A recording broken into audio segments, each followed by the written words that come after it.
Hi everyone, my name is Megan and today I'm going to be conducting my micro teaching lesson on graphic organizers. So to start out, I'm going to do a little bit of a background on what graphic organizers are. So graphic organizers are defined as visual or graphic displays that depict the relationships between facts, terms, and or ideas within a learning task. These graphic organizers can sometimes be referred to as knowledge maps, concept maps, story maps, advanced organizers, or concept diagrams. So there are multiple reasons why we should use graphic organizers in the classroom, one of them being used for children with disabilities.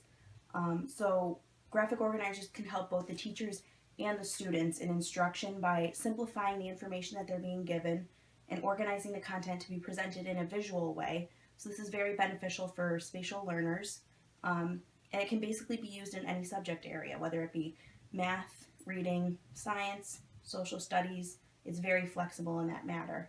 And it is also used to assess students' comprehension and address any concerns. So as the student's filling out a graphic organizer, they may see some concerns that maybe weren't evident during the lesson that they are now aware of, that they can bring up to the teacher. So these can introduce a topic, they can activate prior knowledge, they can link it with new information. So once they learn new information, they can relate it back to old information that they've already learned. They can organize content to be presented, they can visually summarize a lesson once it's taught, and they can assess students in comprehension and address any concerns. So there are a lot of benefits to using graphic organizers. They can be very helpful for these many uses, but they can also be very beneficial in that they use the concepts of UDL.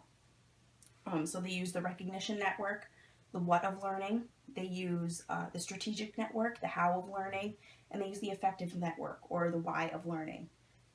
So in this lesson I'll be presenting today, I'll be using a graphic organizer in the form of a story map to describe the concepts of character, problem solving, solution, and setting.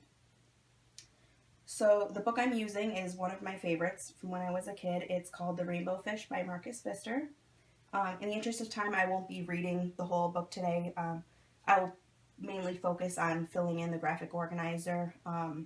So to start out my lesson, I would first put my vocabulary words on the board, so what the graphic organizer is going to be focusing on, so the character, setting, problem, and solution.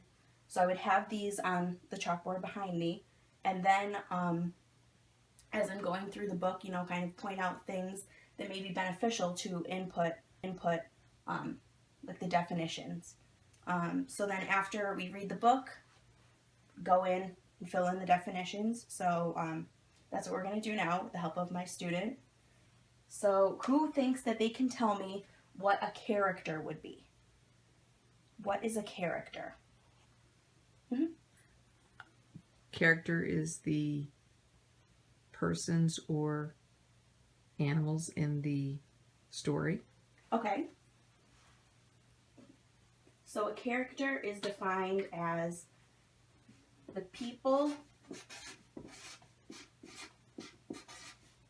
or animals in a story. Good, very nice. Okay, who can tell me what the setting would be? What would the setting be? Who can tell me what a setting is? Yep. Where it takes place.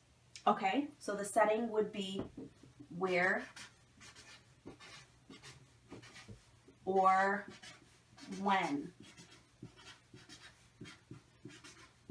the story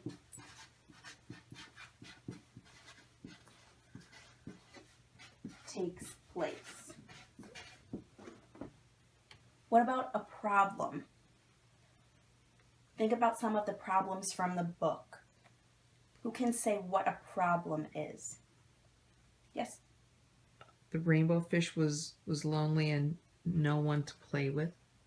Okay, so what would be the definition of a problem? Not necessarily a problem from the book, but just a definition of the problem. What's wrong? Okay, so something that might be wrong in the book.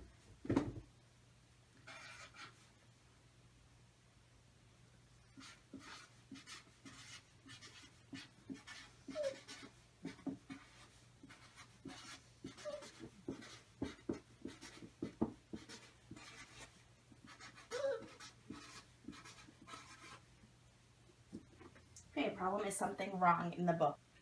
What about a solution? Think about the solution to the rainbow fish's problem. How can we define a solution? How to fix what was wrong, and that would be he shared his scales and made new friends. Okay, so a way to fix what was wrong.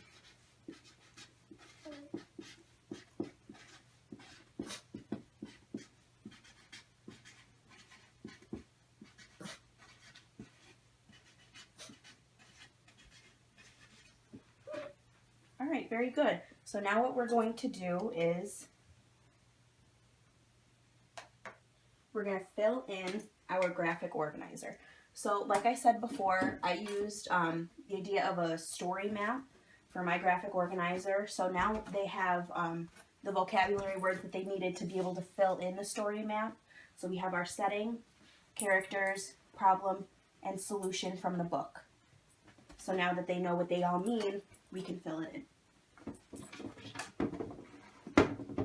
Okay, so boys and girls, who can tell me the setting of the story, The Rainbow Fish? Yeah, it's the setting.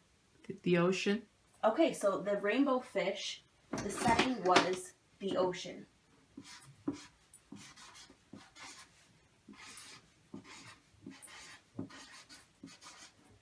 All right, very good.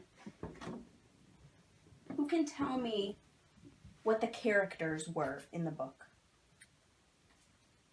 What were the characters? The rainbow fish and the other fish that are in the ocean. Okay, so the rainbow fish.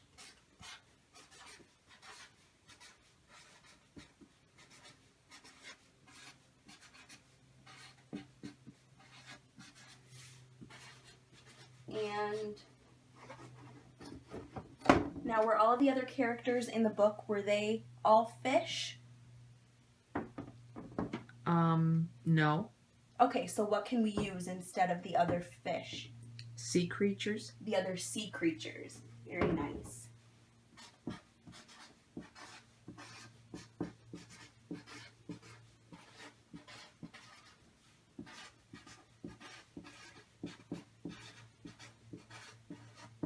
Okay, so what is the problem of our story? What was the main problem that the rainbow fish was facing throughout the story? Can tell me what that might be. Yep. He was lonely and he had no one to play with. Okay, the rainbow fish was lonely and he had nobody to play with.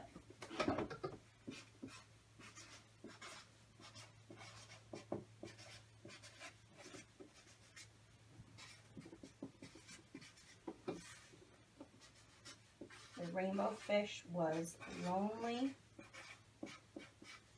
and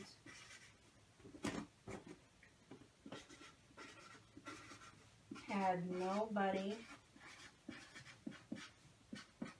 to